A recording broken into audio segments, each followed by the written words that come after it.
Saudações cordiais. Nesta aula abordaremos o período da ditadura civil-militar, que vai de 1964 a 1985. Muitos historiadores utilizam o termo regime militar para se referir ao período em que os militares foram os presidentes do Brasil.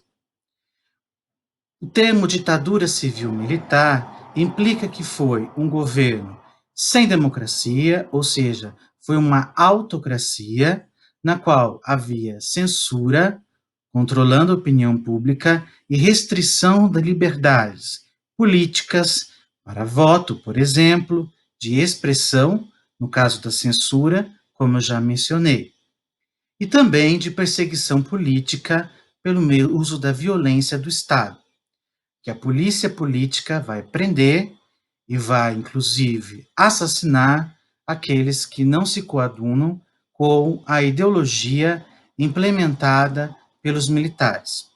É uma ditadura civil-militar porque ela foi apoiada por outros setores além dos militares, como a igreja, parte da imprensa, parte da classe média, a elite, os empresários e setores internacionais, principalmente governos de outros países, como os Estados Unidos, que durante a Guerra Fria vai apoiar o nascimento de ditaduras em toda a América Latina para que estes governos estivessem sob a influência capitalista, sob a influência dos Estados Unidos, naquele período de disputa de bipolaridade entre Estados Unidos e União Soviética. A ditadura civil-militar deve ser compreendida a partir de um processo de complicações no âmbito político que vem desde o populismo. O populismo é um regime dos anos 50, principalmente, que pode ser observado nos governos de Juan Domingos Perón, na Argentina, ou Cárdenas, no México, e no Brasil, de Getúlio Vargas, em que o governante consegue apoio das massas, concedendo benefícios, principalmente em questões trabalhistas, em questões de salário, e ao mesmo tempo ele consegue o apoio da população por uma propaganda e por uma censura dos sindicatos, impedindo movimentos contrários. Esse governo, então, ele é amparado pelo apoio popular, mas esse apoio popular nasce da concessão, da criação de leis favoráveis aos trabalhadores, mas também do controle das atividades desses trabalhadores. Getúlio Vargas teve grande importância no Brasil, criando as leis, a CLT, depois as empresas nacionais, e a partir de 1945, uma direita ultraconservadora, principalmente representada pela União Democrática Nacional, passa a interferir e buscar chegar ao poder. Antes de JK assumir, foi tentado um golpe de Estado para impedi-lo de assumir, alegando que ele não teria 50% dos votos. Naquela época, a justiça não exigia isso, mas tentaram impedir a posse de JK, não conseguiram. Depois, João Goulart só conseguiu a posse por meio de um processo de parlamentarismo. O governo Juscelino Kubitschek foi marcado pelo plano de metas, pela criação da Sudene, pela construção de Brasília, mas deixou uma grande inflação no país. A economia não ia bem e a crise econômica vai aumentar. A corrupção também era um dos problemas apontados, tanto é que Jânio Quadros vai se eleger prometendo acabar com a corrupção, varrer a corrupção, usando o símbolo da vassoura, e neste período haverá outro problema, que é a diplomacia independente, em que Jânio Quadros vai se aproximar de Cuba, que é um país socialista, tentando estreitar relações comerciais com Cuba E isso não agrada aos setores norte-americanos, nem aos setores conservadores. Ele renuncia à presidência da República, sem apoio popular, sem apoio, inclusive, dentro do seu próprio partido, e a partir desse momento, o Jânio Quadros renunciando, o vice deveria assumir, João Goulart. O Congresso tentou impedir a posse, João Goulart só conseguiu negociações com a implantação do parlamentarismo, que significa que João Goulart não poderia tomar decisões sem consultar o parlamento. Havia uma ideia errônea de que João Goulart era representante do comunismo. Na verdade, João Goulart, ele havia sido ministro do Getúlio Vargas, ele estava ligado ao trabalhismo, aos setores dos trabalhadores, e tinha uma proposta de mudanças para a melhoria de vida dos trabalhadores. Mas isso era tomado erroneamente como uma via para o comunismo. Um plebiscito, depois em 63, restabeleceu o presidencialismo. E João Goulart começa então a propor uma série de reformas que ele chama de reformas de base, como a reforma agrária, a reforma bancária e fiscal, diminuindo o número de cobranças de impostos em relação às transações bancárias e melhorias na educação. Ele defendeu essas reformas num grande comício que aconteceu em 13 de março de 64, na região da Central do Brasil. Existiam grupos que já estavam discutindo uma forma de depor João Goulart. O Instituto de Pesquisas e Estudos Sociais, o IPES, o IBAD, a Escola Superior de Guerra, o Exército, empresários, classe média e até imprensa que publicava críticas vão apoiar um golpe civil-militar. Este golpe ele é planejado na surdina, nos encontros com militares de alta patente, e em 31 de março de 64, os tanques saem às ruas, os militares vão tomar a Brasília, vão tomar as principais capitais, vão circular pelas ruas das principais capitais, como você está vendo na fotografia, os tanques do Exército circulando pelas ruas do Rio de Janeiro, e a João Goulart vai renunciar para evitar uma guerra civil, e ele é obrigado a deixar o país por segurança, e ele vai se exilar, ou seja, morar fora do país por questões políticas. Ele vai se exilar no Uruguai, onde vai falecer. O golpe de 64 aconteceu na madrugada de 1º de abril. O Exército mantém 31 de março, que 1º de abril é dia da mentira. O golpe é chamado pelos militares de revolução.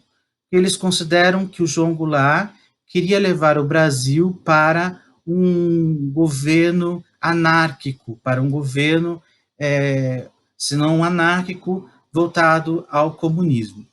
Inicialmente, João Goulart não era comunista. Segundo, não havia, no processo do governo João Goulart, alianças com grupos comunistas da União Soviética.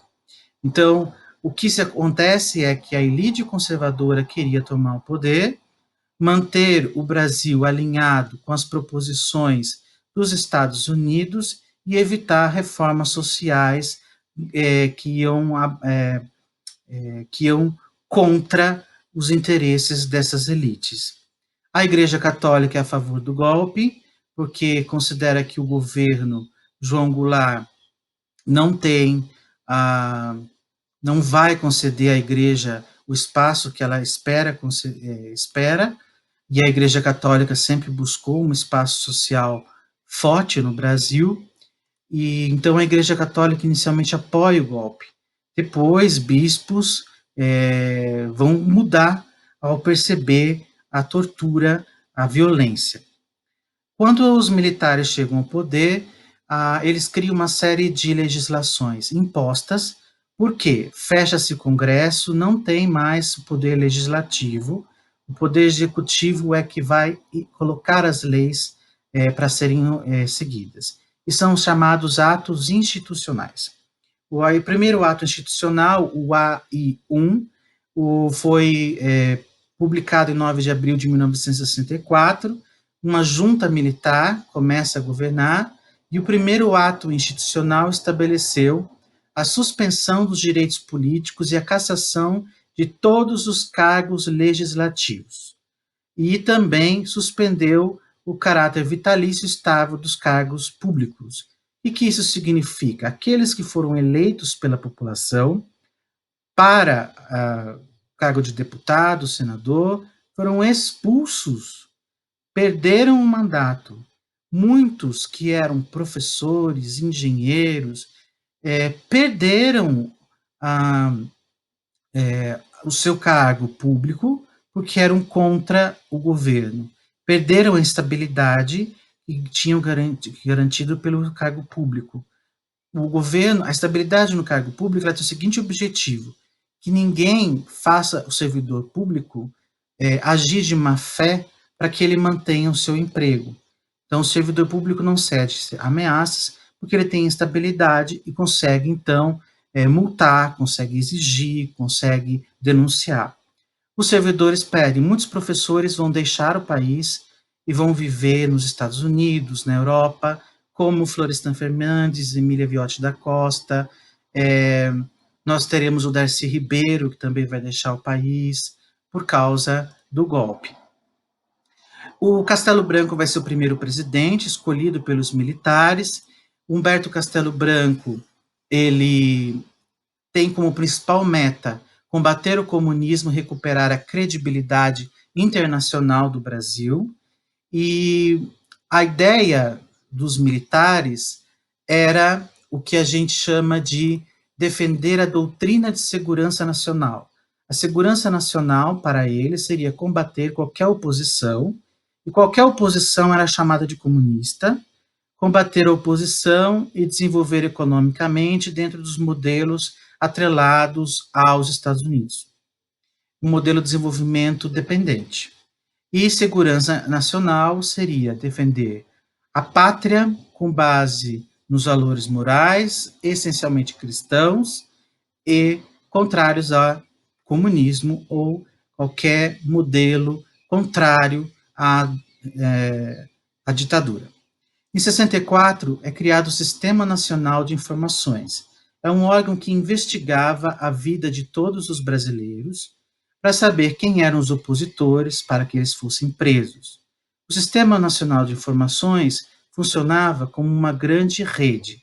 Existiam departamentos de informações em cada município, departamento de informações em cada órgão do governo.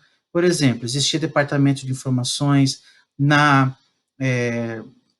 cada embaixada, departamento de informações no Ministério da Educação, no Ministério da Justiça, e além disso existia em cada estado o DOPS, o Departamento de Ordem Política e Social, que é a polícia que investigava os moradores do estado, prendia, torturava, e essas documentações do estado iam para um órgão central, que é o SNI, que é o Sistema Nacional de Informações.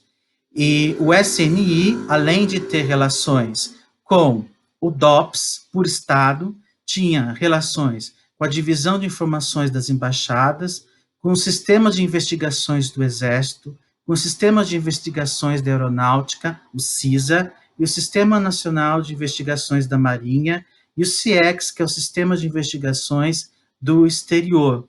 Por quê? Muitos brasileiros vão morar fora do país e eles serão também vigiados fora do país, porque eles podem, e fizeram, jornais denunciando a ditadura, onde estavam, para que eles fossem presos e trazidos de volta ao país. Então, esse sistema de perseguição política foi muito forte.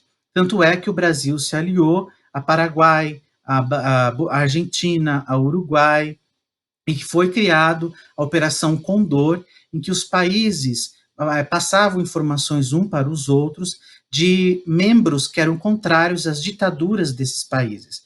E a Operação Condor fez com que vários latino-americanos fossem perseguidos na América do Sul, presos e torturados e também assassinados.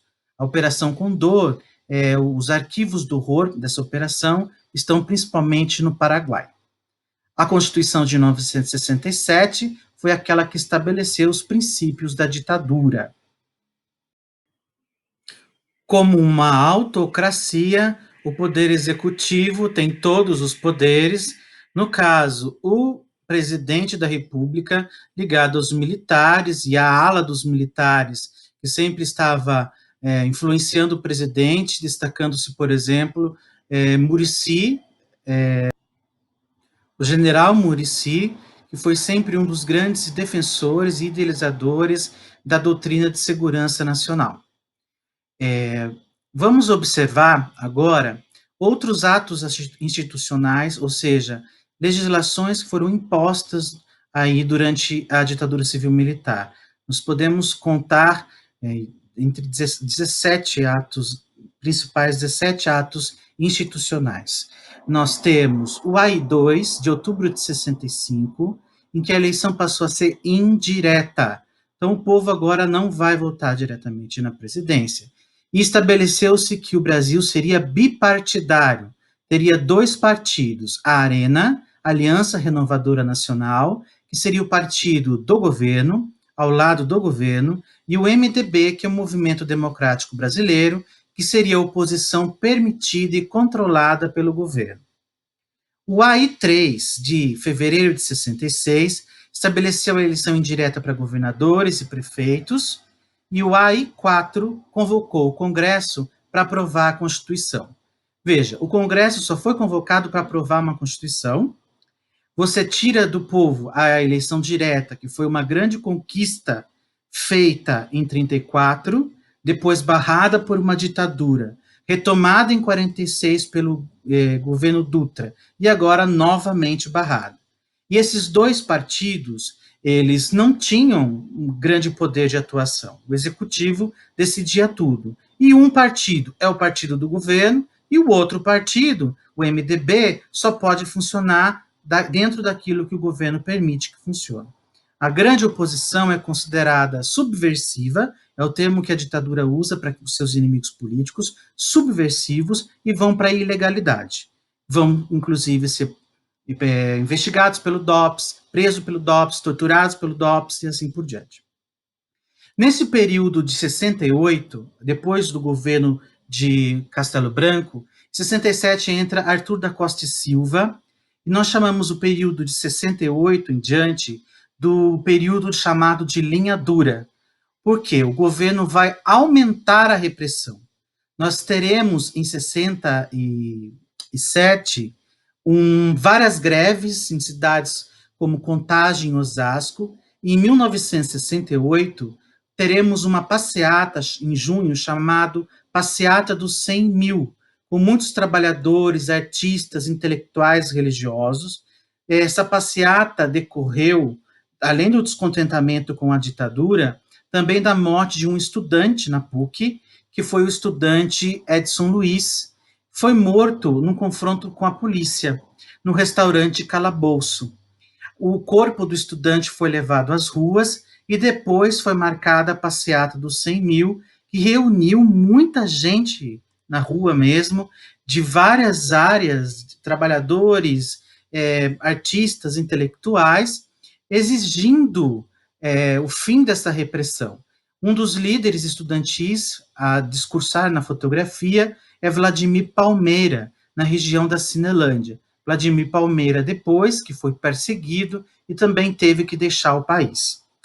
Para evitar mais greves e manifestações, o governo vai criar a pior legislação da história, considerando a história do Brasil, desconsiderando a colonização, a pior legislação da história do Brasil, o Ato Institucional número 5, que foi promulgado em 13 de dezembro de 1968. O deputado federal Márcio Moreira Alves defendeu que a população não deveria ir ao desfile da independência para protestar contra o governo. Isso foi considerado um estopim, e aí o ato institucional número 5 é promulgado, e o AI-5 vai acabar de vez com as assembleias, vai acabar de vez com as possibilidades de manifestação e vai aumentar a perseguição política e vai tirar os direitos de defesa dos brasileiros.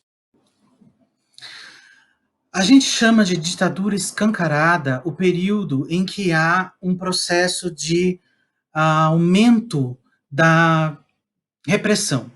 O ato institucional número 5, ele é a maior representação de repressão que nós temos aí na nossa história.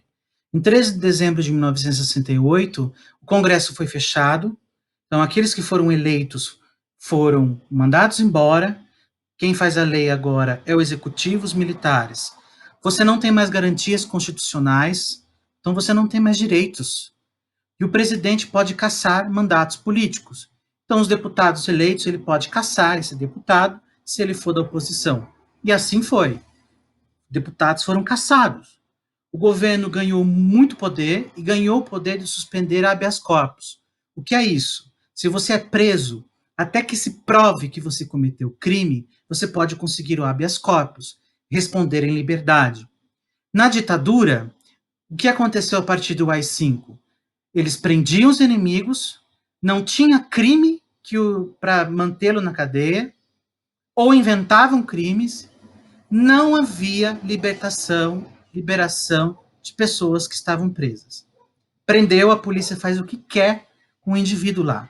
E aí abre-se a atenção, porque há mais torturas dentro do DOPS, locais, mais torturas nos porões, chamados porões da ditadura, para perseguição aos inimigos políticos, para perseguição a estudantes, operários, e a censura aos meios de comunicação aumenta, tudo tem que passar pela censura, tudo, tudo.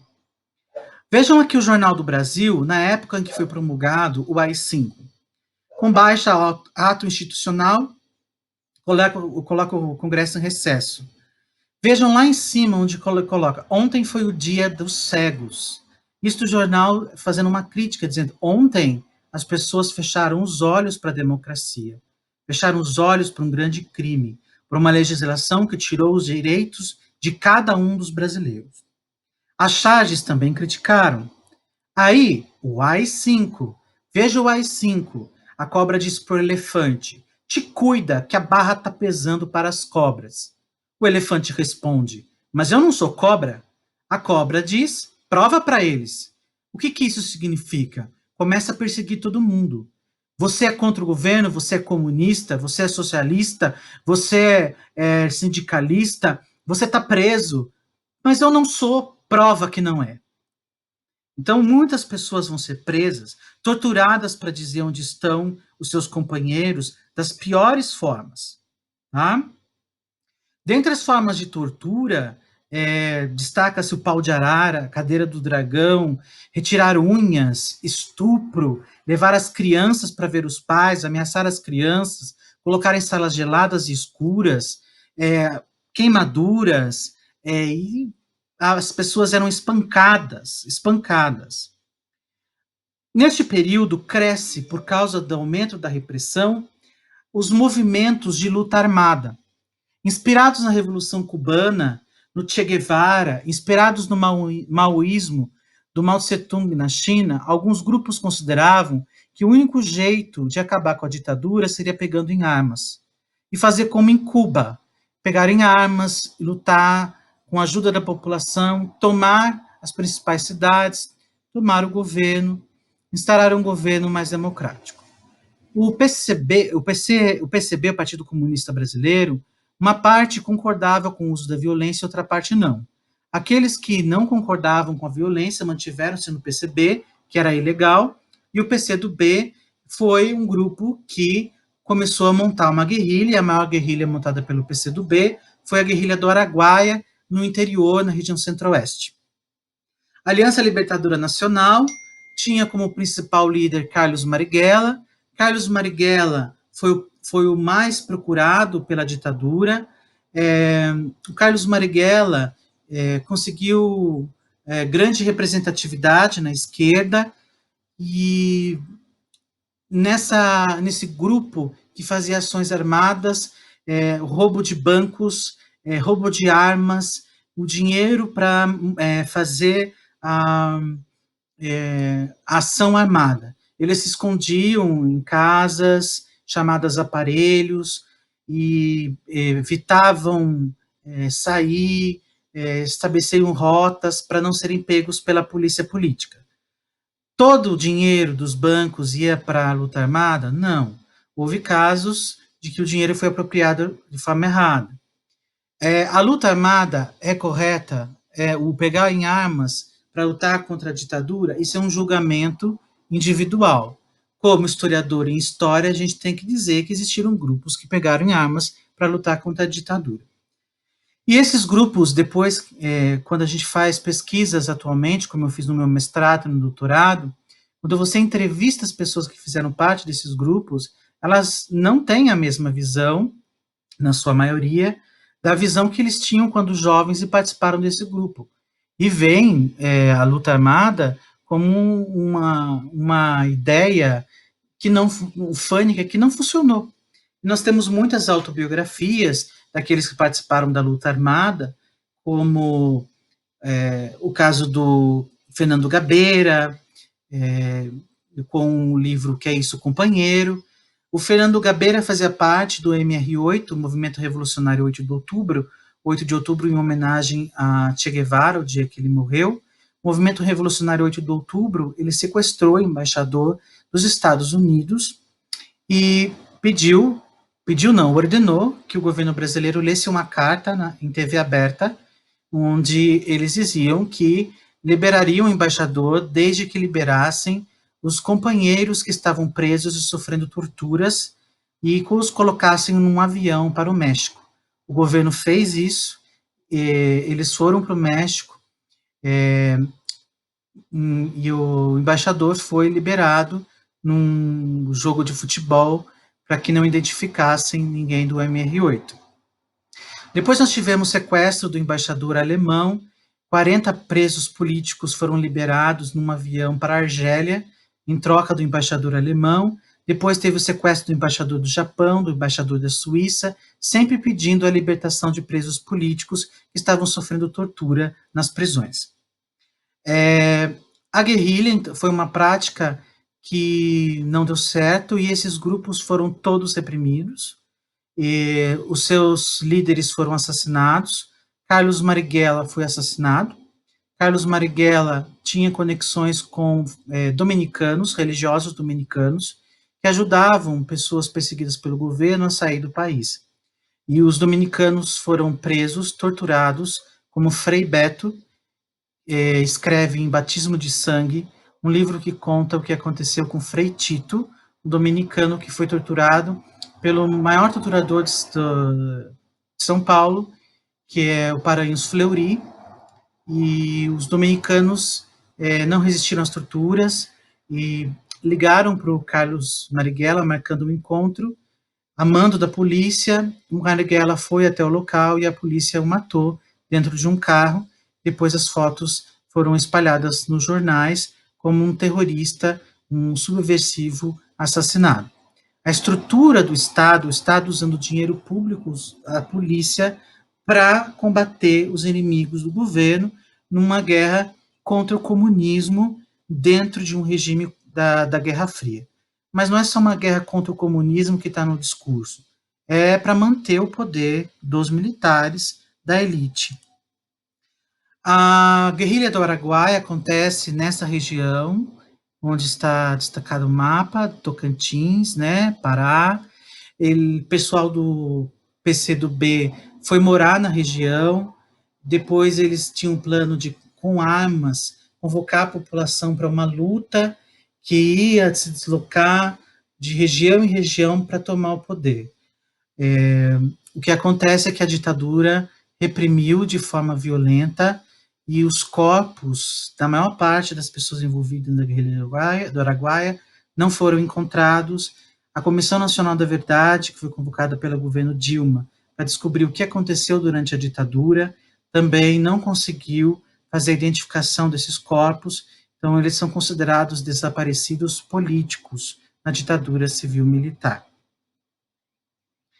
Vejamos agora uma característica da repressão, que é a ação do da UBAN, Operação Bandeirantes, e a DOI-CODE, que é o Centro de Operações de Defesa Interna, são órgãos que iam caçar os inimigos do governo, que iam agir com extrema violência e eram, inclusive, patrocinados por empresários como o dono da Ultragaz, o Borgensen.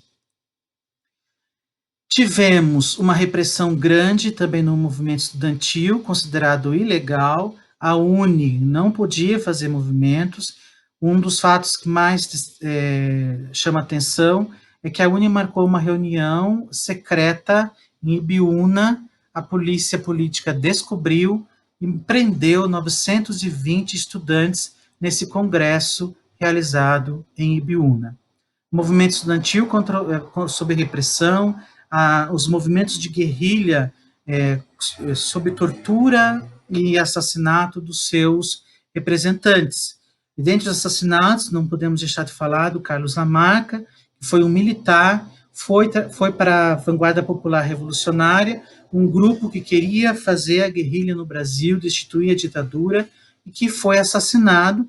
Existiram dentro dos grupos espiões da ditadura, como Cabo Anselmo, que foi para a VPR e denunciou os locais onde estariam cada um dos membros, e a polícia pôde, então, matá-los. Cabo Anselmo ainda está vivo, deu depoimentos para a Comissão Nacional da Verdade, onde destacou todas as suas ações de contribuição com a polícia como agente duplo. Os anos de chumbo, que são esses anos marcados por extrema violência, os anos Médici, são os anos que têm mais repressão, mais tortura, mais morte. 69 a 74. Enquanto havia toda essa tortura que não era apresentada à sociedade, era escondida, né? Não estava nos jornais, as pessoas não sabiam o que estava acontecendo. Ou sabiam e fingiam que não sabiam, né? Nesse período havia um ufanismo patriótico. O governo, por meio da escola, das cartilhas, da propaganda, vai criar a ideia do amor ao Brasil, colocar o Brasil acima de tudo, e vai criar slogan como: ninguém segura este país, o país do progresso, Brasil, ame-o ou deixe-o. Não, se você é contra o governo, então você é contra o Brasil, então vá embora. Como se o ser brasileiro não pudesse também ser um ser pensante que discorda do governo. E esses lemas perduravam. E o futebol foi usado pelo governo da ditadura civil-militar para trazer uma imagem positiva do governo e esconder o que estava acontecendo. E uma das coisas que estava acontecendo é o chamado milagre econômico. O que é o milagre econômico? O produto interno bruto, ou seja, toda a riqueza do país, vai crescer em relação aos números anteriores. Como? Construindo obras públicas, construindo estatais. Só que essas construções tinham muito dinheiro de indústrias estrangeiras. E o preço dos produtos aumentou. E o salário, não. Então, esse desenvolvimento favoreceu as grandes empresas, principalmente as multinacionais. Então, eles dizem, olha como tem empresa, está crescendo o PIB, mas a população passava fome, recebia pouco. Então, o milagre econômico é um desenvolvimento econômico falso. E essas obras públicas, os historiadores com documentos já provaram que estavam cheios de desvios. A dívida externa aumentou e a repressão também. Enquanto o presidente Médici ia ao estádio com um radinho, enquanto se falava da conquista da Copa de 70, do Caneco é Nosso, o verdadeiro Brasil ame o deixo beije os meus pés, obedeça, né? Ou pé na bunda, ou vá embora. Então, era uma repressão, uma falta de desenvolvimento pleno. Olha o gráfico com relação ao desenvolvimento. O crescimento médio do PIB per capita de 46 a 63, 7,2%. O crescimento médio do PIB per capita, 4,09%. E depois, em 64, é menor, 6,29%, depois 3,64%. Então, não foi um desenvolvimento amplo como antes. Muitos gastos foram realizados e dinheiro público foi jogado fora. Essa é uma fotografia da rodovia Transamazônica, uma rodovia de grandes extensões que nunca foi terminada. Há trechos até hoje abandonados e é uma grande obra da ditadura civil-militar, onde foi muito dinheiro e não foi terminado. Além disso, a gente tem que pensar que nesse período o regime que trazia as obras faraônicas e que prometia progresso era um regime que não beneficiava a população mais pobre. A censura era parte desse sistema repressivo e nós chamamos de terrorismo de Estado todo o conjunto de ações de extrema violência utilizada pelas ditaduras na América Latina. No caso da censura cultural, esses artistas enfrentaram muitos percalços. A música, o livro, o teatro, eles foram buscar crítica a esse momento e sofreram com perseguições e anulações de apresentações. Então, começando pelas composições, nós temos as chamadas composições de protesto, as canções de protesto, como Geraldo Vandré, para não dizer que não falei das flores, a famosa Caminhando e Cantando e Seguindo a Canção. Chico Buarque de Holanda, que tem uma infinidade de canções de protesto, como Apesar de Você, em que há trechos como Apesar de Você, amanhã há de ser outro dia, referindo-se ao fim da ditadura. O teatro, nós tivemos o Teatro de Arena, que tinha experimentação, metodologias inovadoras de ensino, exposição, apresentação para a comunidade, foi fechado pela ditadura. O Teatro Oficina, também, o José Celto Martínez Correia, que buscava essa inovação na apresentação, também foi. E outros grupos, como o Grupo Opinião e o Centro Popular de Cultura, que estava relacionado a uma ideia de levar arte para as diferentes comunidades, principalmente as mais carentes. Neste período, há o desenvolvimento do chamado Cinema Novo. O Cinema Novo tem como expoente Glauber Rocha e Nelson Pereira dos Santos. Glauber Rocha é conhecido mundialmente pelas suas obras, com destaque para Deus e o Diabo na Terra do Sol, que marca uma renovação no cinema brasileiro, e Terra em Transe. Essas obras fazem críticas à sociedade brasileira. Veja que aqui Terra em Transe, que foi para a Palma de Ouro, né?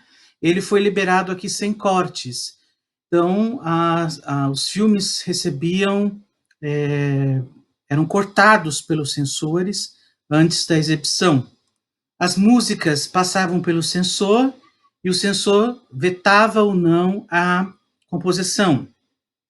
Aqui, por exemplo, a música Cálice, do Chico Buarque, a música Cálice, que ele coloca com o sentido de ser cálice de um tinto de sangue, né, vinho tinto de sangue, o cálice aqui ele coloca nesse sentido também de calha a boca, o cala a boca da ditadura.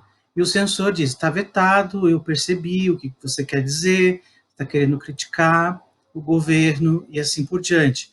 Caso a censura ao governo do período, né?